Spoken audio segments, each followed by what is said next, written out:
Hey, what's going on, everybody? This is Tyrone back with Tech Life. And over the years, many of you in my comments, other analysts have been saying Fios is not really growing and expanding. It's just really, Verizon has really just been operating the Fios footprint within mostly the East Coast area. And they have been expanding, yes, within the existing footprint, right? That on the map to the left, the red that you see in red, that's Verizon's Fios footprint today. So they've never really expanded much outside of that footprint. They've expanded within that footprint, and they're kind of doing that gradually quarter after quarter, right? 20,000 homes, 30,000 homes. But they've never had any bigger ambitions to grow and scale that organically and natively besides just the footprint that they have today. Now with Frontier, right, just with one $20 billion purchase in total, right? Like I said in the previous video, $9.6 billion in cash, which they have now funded. And then the $11.4 billion is debt that they will add onto their balance sheet. So all of the blue areas that you see on the map, that's going to be new Verizon Fios territory once the deal closes in about 18 months. So that's going to be Verizon branding. It's going to all be labeled Verizon Fios. It's going to take on their go-to market, their pricing, their plans. It's all going to be Verizon Fios across the map where you see blue.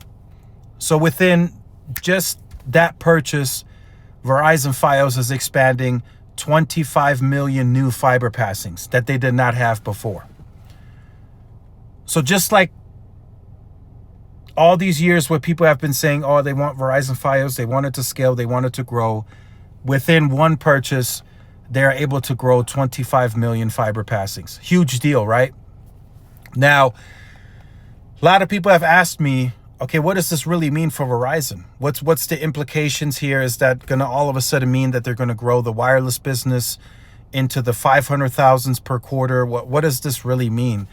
Some of you have asked, is it a part of the Convergence offering? Is that having a bigger play in Verizon's future and strategy? And I would have to say the Convergence part has been here. I think when T-Mobile says that it's been here already for like 5 years, I think it has been. I think the Convergence piece has been a part of wireless carriers and cable players now too, right? They also offer wireless with their cable. So it's all a bundled and convergence offering. In some way, shape, or form, everybody offers convergence.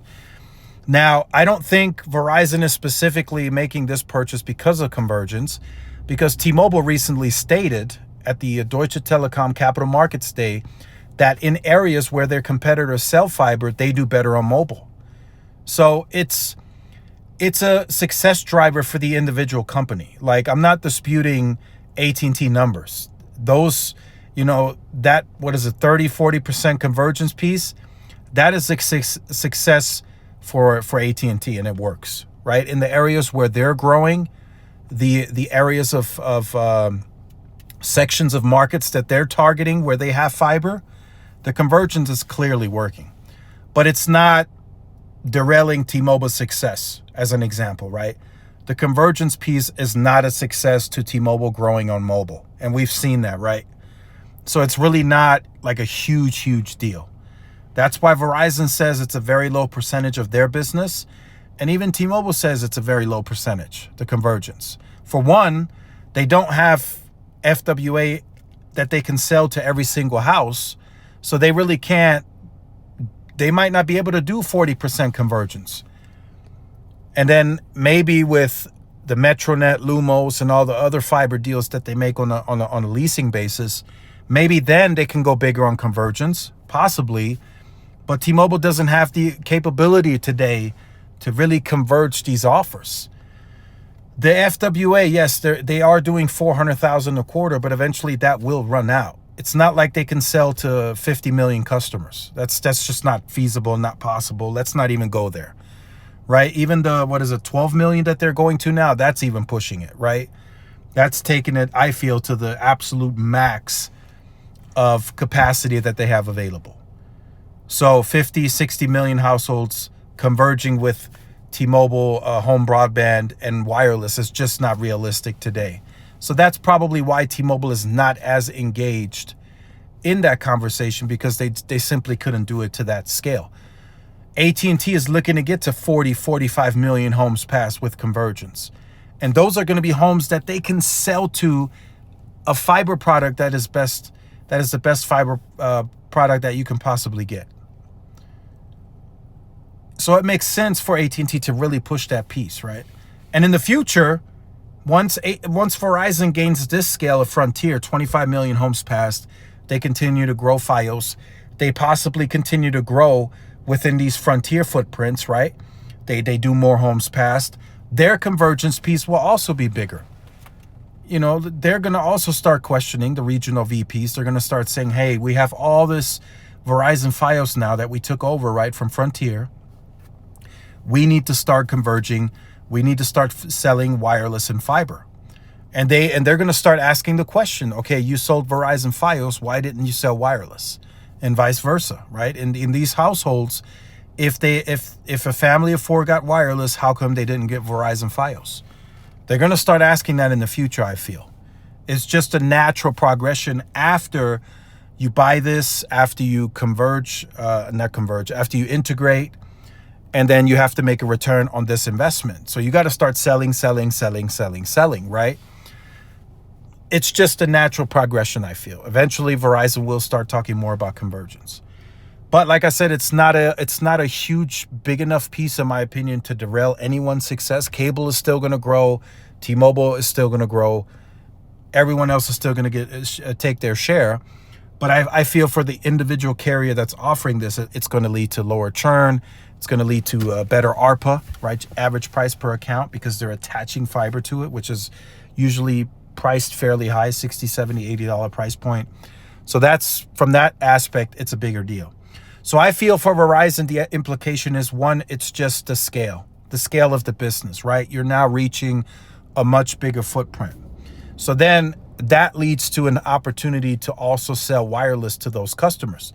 It's possible that these Frontier customers that will be converted over to Verizon Fios, if they decide to keep the service, they likely have someone else, right? 25 million fiber passings.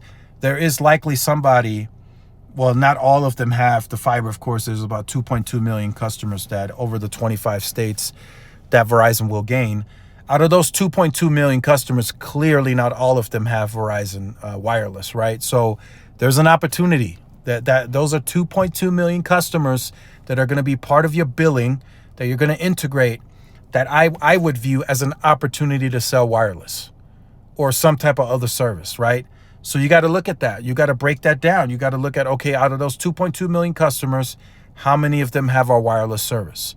And then you got to go from there. So I feel that's the next step, right? That's the next implication. They're gonna build and develop a strategy around those customers. It's just naturally gonna happen. They're gonna close this deal. They're gonna integrate the services. They're gonna bring the Verizon Fios brand to it. People are gonna start getting the Verizon Fios billing, and then you start attacking. Hey, okay, then you start looking. Okay, run an analysis. We need to run a pricing analysis. And then we need to start targeting these customers with wireless. So let me know your thoughts in the comments on this. Let me know if you look into Verizon Fios, if you're part of this blue area that's covered in blue. Let me know if you already have Frontier, if you'd consider a Verizon wireless, if a good enough deal presents itself. Let us know in the comments. Like, share, subscribe if you're new. Follow my social media outlets. This is Tyrone with Tech Live. See y'all in the next one. Peace.